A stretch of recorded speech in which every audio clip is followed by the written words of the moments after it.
You're joining us today for GovInsider Live Studios, where we talk to brilliant global government innovators from across the world. Today we're talking about lessons from the Cyber Battlefront, and joining us is the president of the Singapore's Computer Society Cybersecurity chapter, who also has a storied career in government. Welcome, Shaofei Huang. Hey, thanks, Josh, for having me. Great morning. Good to be here. Fantastic. Let's start by talking about some of the risks that you're seeing out there on what you describe as the cyber front battlefield. What are some of the risks that our viewers at home should be watching out for? Right, Josh. I think every one of us are probably working from home with this COVID-19 situation right now. And in fact, one of the largest risks that we see right now is actually malware and phishing email messages. In fact, Google, in a news article just a few days ago, stated that it was detecting 18 million malware and phishing Gmail messages per day related to COVID-19. And this is on top of the 240 or so million COVID-related spam messages, according to Google's report. So this is very worrying because all of us are working from home, right?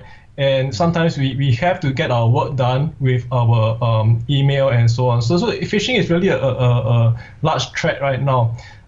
The other risk I see is really what we call business email compromise. So you know, with the lockdown situations, a lot of the companies they are applying for government grants. They are talking to their suppliers and negotiating with sometimes contractual delays and so on. And a large part of this is about money. And sometimes you will see business email compromise situations where people, we're going to talk about this later about social engineering as well. So sometimes you deceive the recipient as somebody who is very senior in the organization and trying to negotiate a financial payment to a supplier, for example. This is what we call business email compromise. And I think there are a large number of these kind of attacks going on. And the tricky thing about business email compromise is that no malware is involved.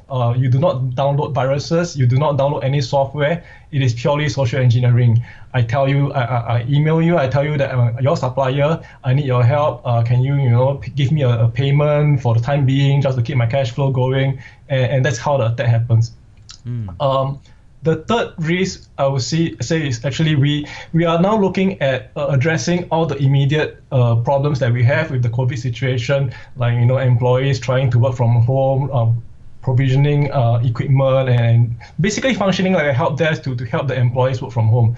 But on a larger scheme of things, we are seeing some companies who are squeezing the cyber security and IT budgets. They are even deploying cybersecurity personnel to do work that are not cybersecurity related. For example, they could be redeployed to performing other functions, and this is kind of worrying because, as I mentioned, cybersecurity incidents are not on the down, not going down, and you need cybersecurity resources and personnel to respond to those incidents, even more so now than before COVID. And let's talk about social engineering. You've mentioned Sure. that. But what do you mean by that? How could social engineering be used to create a cyber threat? Yeah, so social engineering is very interesting because it is not a technical hack or it basically takes advantage of human traits, like curiosity, fear, and concern, and particularly during this COVID period, all of us are concerned, right? So if I'm a malicious actor, I will take advantage of that human trait that you are concerned about COVID, you are fearful of what's going to happen to you or your family during this pandemic, and I can actually persuade you as a victim to either click or download an app, or to open a file, email attachment, and this is a really a big thing because it is not just through email.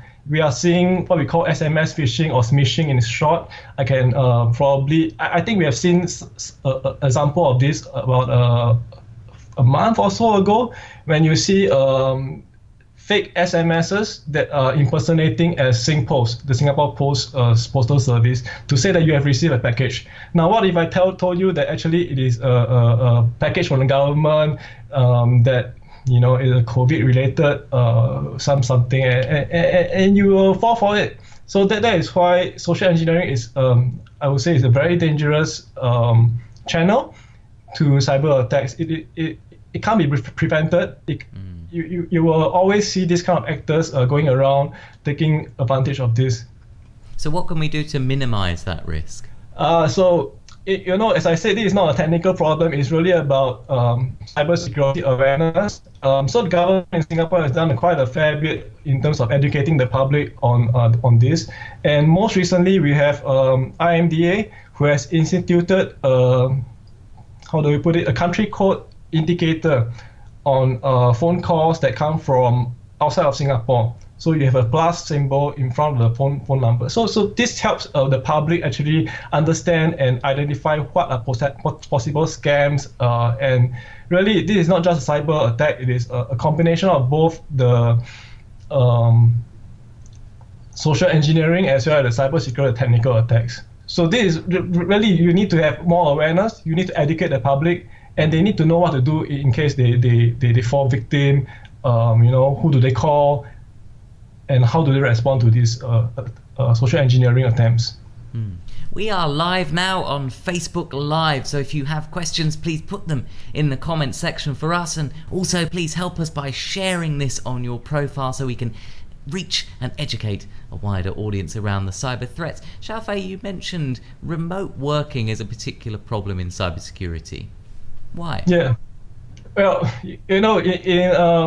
before COVID, some of the companies, they are already using remote working as a norm, but for most of the organizations, including a lot of the government agencies around the world, they don't work remotely. So you are confined to behind the enterprise perimeters, and you for the IT teams, for the cybersecurity personnel, you have a sense of visibility. You're able to see the attacks going on, and you're able to do something about it because the equipment are managed and monitored by the enterprise IT infrastructure. But when you work remotely from home, there are a couple of new vectors, if you like, for potential attacks. The first and most important one is the home Wi-Fi, right? So when you work from home, you have to use your home Wi-Fi, and the home Wi-Fi is not managed by the organization that you work for. It's managed by you or your family member. And I will tell you a personal story, Josh. So for me, I can't set a very complex password in my home Wi-Fi because my kids will complain that it's so complicated they can't log in. And I'll be the help desk most of the time, 24 hours to respond to this. I'll be the help desk in the home. So the tendency will be for me to set a simpler password and to make my home Wi-Fi easier to use. But the downside of this is it will be less secure.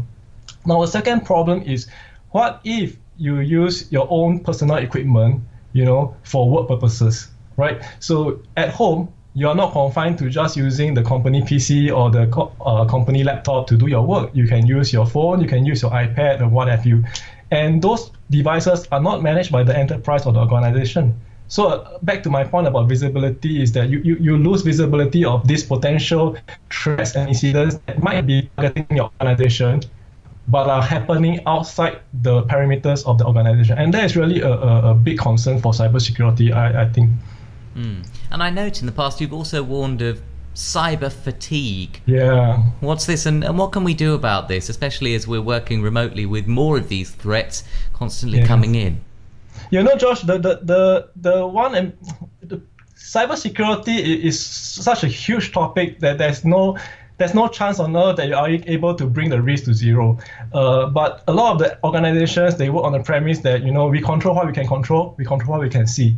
And therefore, they try to keep up with the latest attacks. So they try to update all the operating systems and the devices with these patches on a regular basis. But now with the COVID situation, working from home, with the devices outside the organization boundaries, how do you do that?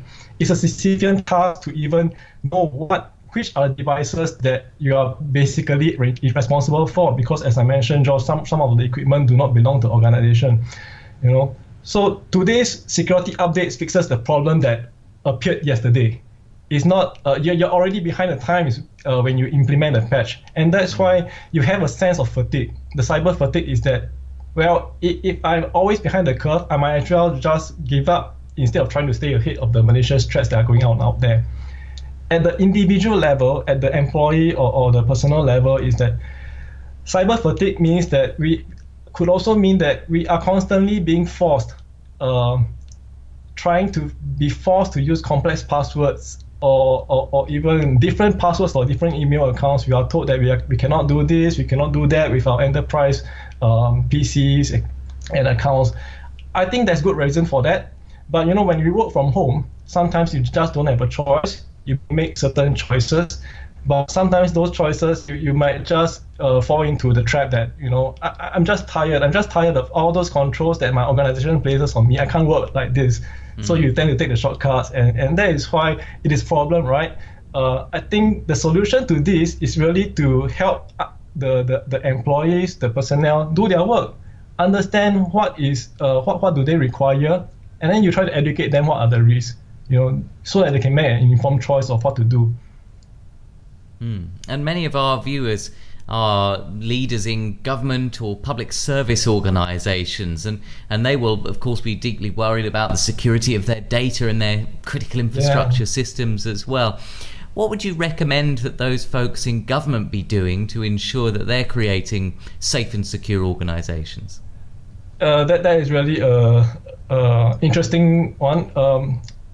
I think especially during this period, we are seeing change in the business as usual way of doing work. We tend to use a lot more of teleconferencing solutions like Skype, and most recently, the entire security fiasco about Zoom. You just have to understand what are the kinds of information that you are allowing your employees to handle, and to develop policies around them, rather have a blanket policy to say that employees are not allowed to do this, not allowed to use Zoom, for example, for all. We have seen that a lot of times, the employees or the workers, the remote workers, they just don't have a choice. They have to have something to use to get their work done. The second one is actually about, as I mentioned earlier, the IT teams in your organization. Before COVID, even for peers that I've been getting in touch with, I understand that IT teams have all been deployed to quickly provisioning equipment and to help the remote workers quickly get up to speed when they go back home and start to work, right? I think a lot of the attention right now has to shift from the provisioning now to actually taking care of all those risks that I mentioned earlier on. First we actually have set up the infrastructure to give access to all those remote workers. Now we have to think about how are we going to control the risks that are coming up, not just in the short term, but the longer term, when I think this is going to be the norm for some time. It's not going to go away like next month. So I think that is an important thing that we need to do. Third and lastly is education and awareness. I can't stress this well enough. A lot of the IT teams, a lot of the organizations, they focus on buying solutions, listening to vendors, for example, to say that we have the best solution to help you secure your network, secure your information. But really, I think the most important part is educating and increasing awareness amongst the employees to know what they are dealing with in terms of the threats, to let them know what their responsibilities are, and also to actually use them as your eyes and ears to see when things are happening outside the office environment. A large part about it is visibility as well, right? You only see what you see. In the enterprise in the environment, you are able to monitor, you are able to see, but at home you don't have the visibility. So if the staff notices something wrong, something fishy, the computer is acting funny, and I get an email telling me that this person is the CEO of the organization. He needs somebody to call, right? But if he doesn't even know who the IT help desk or the person to call is, I don't think it's going to address that incident fast enough. And how do we solve the Zoom issue, as it were? People like to use it, but there are worries about the security of some of these software types. What's your take as a leader of an organization in how you find that right balance? I think we have to be pragmatic about it. Okay, some of the organizations, they basically just ban Zoom. But we found out later on that some other teleconferencing apps are also vulnerable in their own way. So there's really no perfect solution out there, right? So I think you have to be able to understand what the vulnerability is. You need to be able to make a call, a strong technical call in terms of what, as an IT team, you should put in place to make sure that even if something bad happens with that teleconferencing client, right? How do you actually control or contain the risk? So, for example, we have seen, the what do you call it, the Zoom bombing attack, something like that, right? You have people who are not a participant of the meeting and coming into the conference. So some of the things that Zoom has actually introduced later on, like putting them in a different waiting room and all these things, I think those are things that we learned along the way, and they are going to improve. Zoom has done a lot in terms of improving the security control, so we should give some of these solutions a chance. But I think what I think is that you must be pragmatic. You cannot have a blanket solution or a blanket ban on some of these tools. Basically, you need to listen to the users, and what works for them, you need to find a way to let them use. But if it is against your company policy to have some of these tools deal with very, very sensitive information, then you probably have to have a different solution, just different software. Let's change tack now. Yeah. Let's talk about high-tech cybersecurity. So I'm hearing more about AI, about biometrics. What are the ways that this high-tech stuff is being used to keep us secure at the moment? And what's your take on how it can be used as well? High-tech is also hype-tech. Hype. Yeah, but well, I would say that first of all, let me talk about AI. I think it has really been a huge topic even before COVID, particularly for cybersecurity, because we have incident response teams that are very small, and we have organizations that do not have the same budget as large enterprises to invest in incident response teams. So a large part is using AI to automate some of these playbooks. I call it playbooks. Playbooks basically mean like the situation I mentioned, Josh. If an employee discovers an incident, logs a ticket, and reports the incident, right? You probably will be hoping there's a human on the other end, reading the email or responding to it straight away. But that doesn't happen in the real world unless you have a huge security budget that most organizations do not have. So AI is really one of the things that will help automate some of these playbooks and orchestrate the response. Biometrics is a very interesting area because, as I mentioned, social engineering is one of the things that we are worried about, and most of them target passwords. Goes back to my point about cyber fatigue as well. Since you make it so difficult for me to use my systems setting, you have a policy to say that I need to have 12 character passwords. 12 characters with a mixture of capital letters, lowercase letters, symbols is so troublesome. So I just set one single password for all my Facebook, LinkedIn, what have you, and that is the vulnerability. So instead of these passwords, right, actually biometrics holds the key to what I call passwordless authentication. It sounds like science fiction, but in fact, passwordless authentication really reduces the chance for security and credential risk, because I think we are already seeing examples of biometrics being used. Even on my laptop here, I use my fingerprint to log on, on top of my password. I hope you improve later on to do maybe my retina scan, I don't know.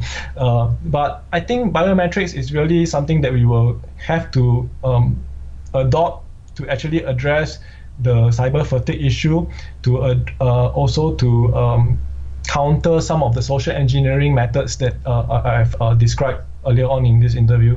And let's talk now finally about the new normal. We're all talking about it. We could be working remotely for a long time. We could be working in totally different patterns if a vaccine to COVID-19 doesn't emerge in the next few months. Yeah. What does that mean for the cyber threats? And what are the sort of cyber trends that you envisage around this new normal? Josh, I think the threats will increasingly focus, or even as we are seeing right now, they are focusing on the user. The target of attacks are no longer the large infrastructures. They are looking at the weakest link, perhaps the users, and they are using COVID-19 as they used COVID-19 as a thematic lure to actually entice users to do something stupid, for example, to click on a link, to read a certain message, open a PDF. And yeah, so a lot of the endpoint solutions like antivirus software and all these things, they are good. They help address the situation, but you can't enforce the user, the employee, to install good antivirus software on their own laptops. Who's going to pay for it, for example, right? The second point is about perimeter defense. Now, before COVID-19, a lot of the organizations, they have large, high walls guarding their infrastructure. But now, with working from home, that perimeter is no longer there, or you think it's there, but a lot of the users are already probably sending emails with confidential information to and fro their Gmail account or their 365, and you don't have sight of all those things. So the new normal is no longer the normal that we used to know before COVID-19. The adversaries, the threat actors, are getting more and more. Well, they were smart. Now they're getting even smarter. They are sharing information with each other. And that's what a lot of organizations on the other side, the good guys, they don't do as much or as well. We don't really share information among organizations as to what kind of threats are we looking at, what threats are we seeing, and that really is a disadvantage to the guys who are trying to defend the systems, because you do not know what are the threats. And it makes it even more difficult when you have virtual perimeters, cloud, right? With working from home, remote working, I would say 80% of the things we use are on the cloud. But who is securing the cloud for us? Is the guys like AWS, Amazon Web Services, and Google Cloud, Microsoft. They manage the cloud, right? So we are entrusting our information to them, right? But how do we know at the personal level? How do we know that they are actually safeguarding the information? That is something that I'm also very worried about. Virtual perimeters, where does my information stop? I mean, even today when I use my computer, I do not have a sense whether the information is actually just on my laptop or is it also on the cloud. Sometimes it is both, So that is something that is, to a cybersecurity guy like me, I'm worried. The next thing, the trend will be that fraud, financial fraud, right? So when you have, previous to COVID-19, you have maybe less people using online services, online banking services. I like to imagine that, now with the remote working COVID-19, people are using more digital services, but it is also a huge opportunity for fraud. But can the companies, for example, financial institutions, actually pick up these fraud cases or potential fraud cases using the analytics on just their physical bank accounts? So the fraud analytics, this goes into the space of data analytics. Fraud analytics probably has to be part of the cybersecurity strategy, so that when you are monitoring the traffic, you're also monitoring some of these fraud indicators, and then you'll be able to see whether, because you're addressing different situations. The users, your customers, are accessing the services perhaps differently before COVID and now with COVID. Next one, it's really a huge topic, Josh. So the other trend I would say is actually we are, even now, just a few weeks ago, we have seen a large telco services provider in Singapore, even during this remote working period, failing to provide their service for hours. Huge impact because they had to fall back to using their other services or even using personal hotspots to connect to their remote remote email accounts. So I think going forward, there will be increased emphasis, or at least I see from the adversary point of view, that you need to secure access to some of this macro infrastructure. Macro infrastructure meaning to say that the internet backbone, the things that provide it. I think internet access today is as crucial as water, as electricity. We cannot have a situation where there's no Wi-Fi, for example, I mean, my kids will complain for sure. I'm not sure I will complain because I don't need to work, but it's a big thing, I don't think we have been looking at that seriously enough, at least from organization's point of view. The other one is actually, I talk a lot about all these cybersecurity things that actually, well, for a large organization with large security budgets, you can think about all these solutions and you can get your teams to work on it. I think the largest surface area of attack today, is actually the companies, the smaller companies that make up the supply chain. For example, you are a big organization, right? So you have contractor or outsourcing service providers that are smaller companies that provide a certain service. For example, web hosting, creative house or whatever.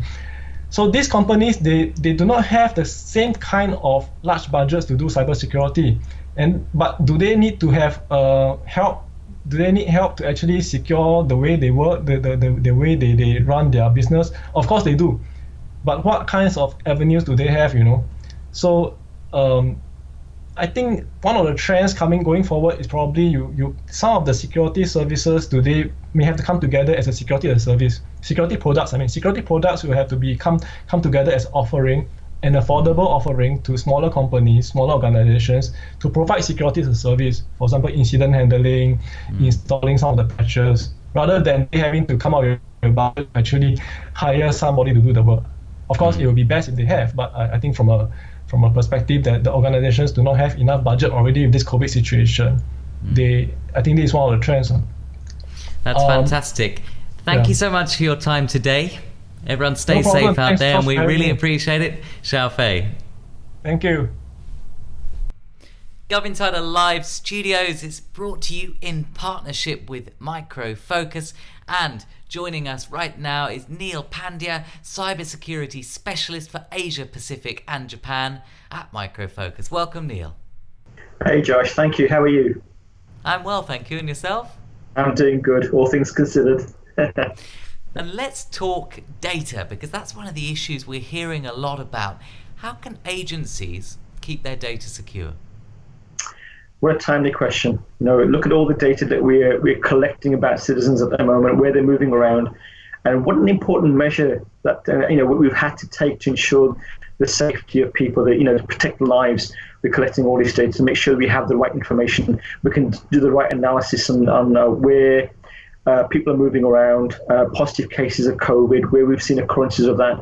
So government agencies actually have had an initiative for some time now. If you look at the Smart Nations Initiative, it's all about data governance from our perspective. It's all about how you handle that information, how you share that information, how you access the information. There's a play of identity, how we use to make sure that the right people have access to the right kind of data, and we have the right levels of control on how we access the information. Also, how you share that information. So around, to answer your question about how we can help agencies with data security, the Smart Nations Initiative is really good. And the good thing is Micro Focus adds a lot of capability around the Smart Nations Initiative. The data governance part is something that's very, very close to our hearts. And we've been helping organizations with things like data privacy, data compliance for a number of years. So if you think about having to encrypt data, having to classify data, structured, unstructured data, we play a big role in that. And I'm really glad that there's an initiative with government like the Smart Nations. So it's a really good step forward. And how does Micro Focus help agencies across the world mitigate their cyber risks? Well, mitigating cyber risk is a key part of what we do on a daily basis at Micro Focus.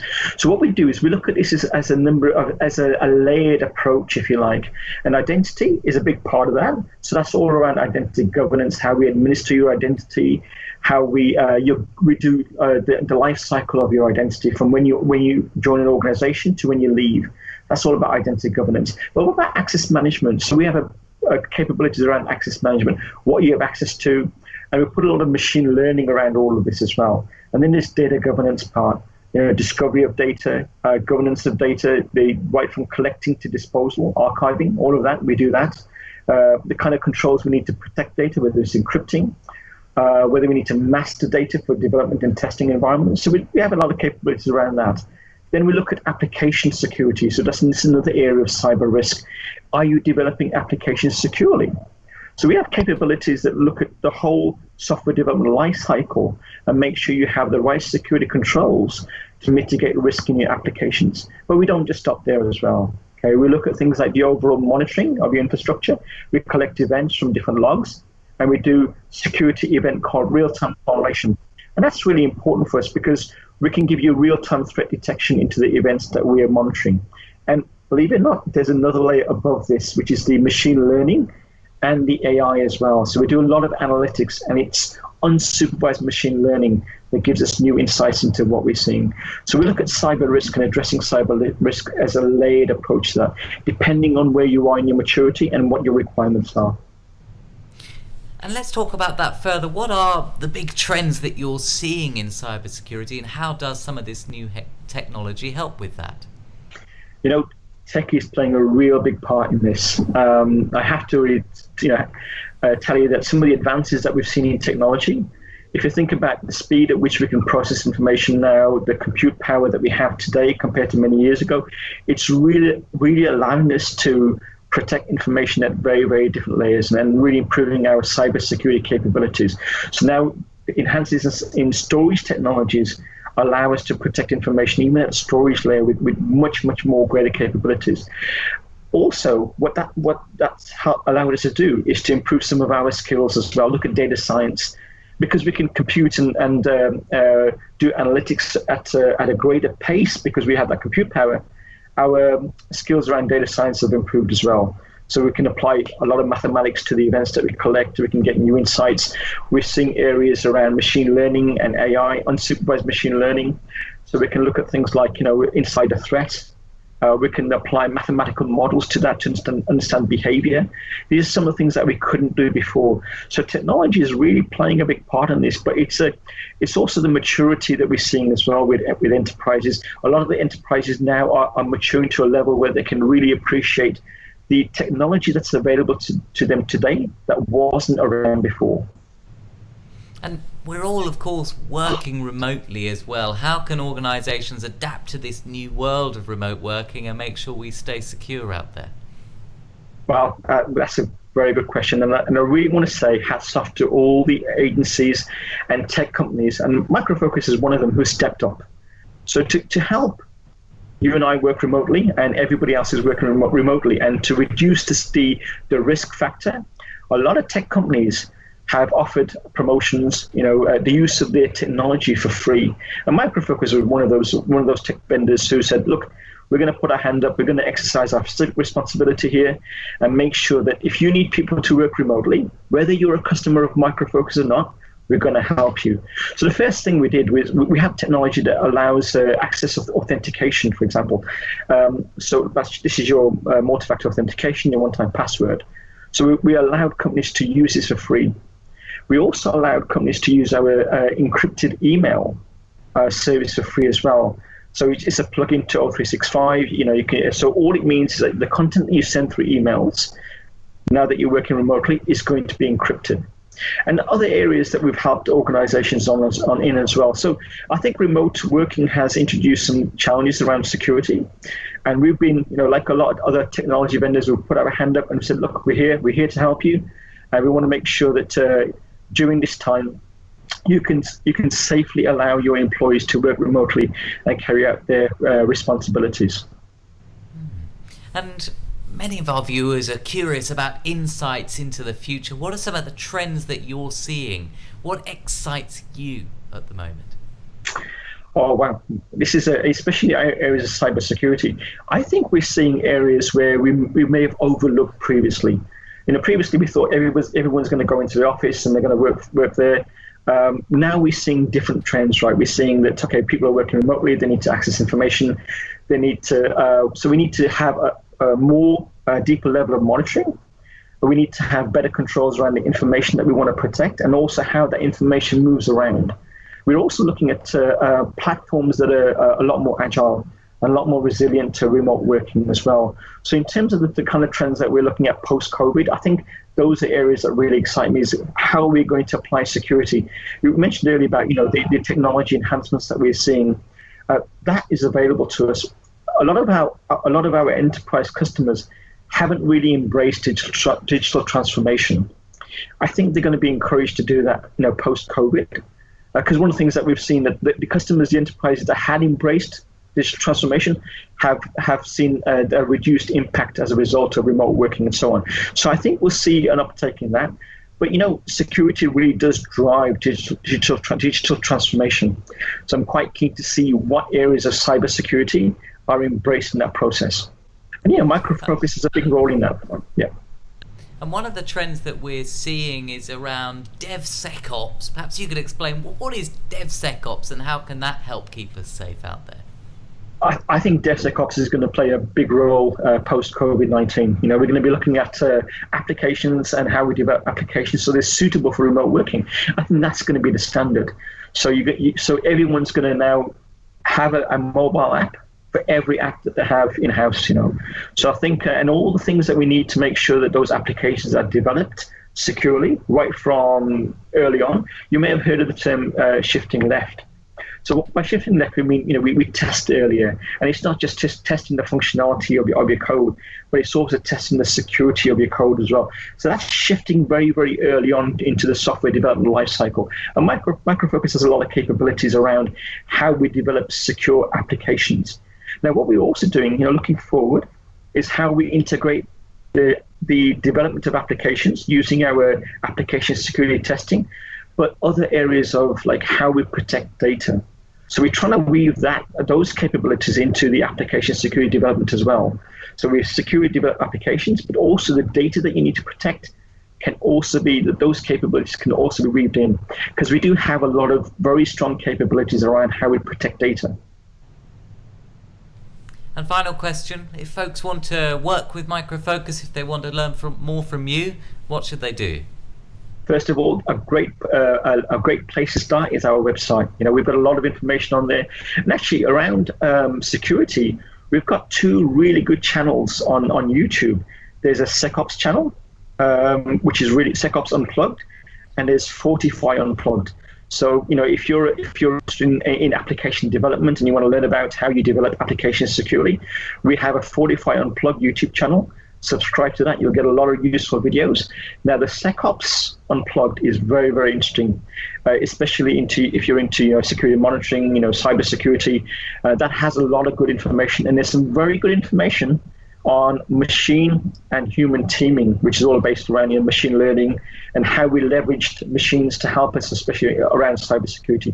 It's based on the analytics we have, the mathematical models that are used to understand behavior and understand risk. So that would be a good place to start as well. And we have a presence in many of the Southeast Asia cities, the main cities in Southeast Asia. So we can always call on one of our reps and we can go through some of the offerings that we have. I'll be sure to check out that YouTube page. Thank you so much for joining us today. It's been a pleasure to talk to you. Take care, Thanks, Neil. George. You take care now. Bye-bye.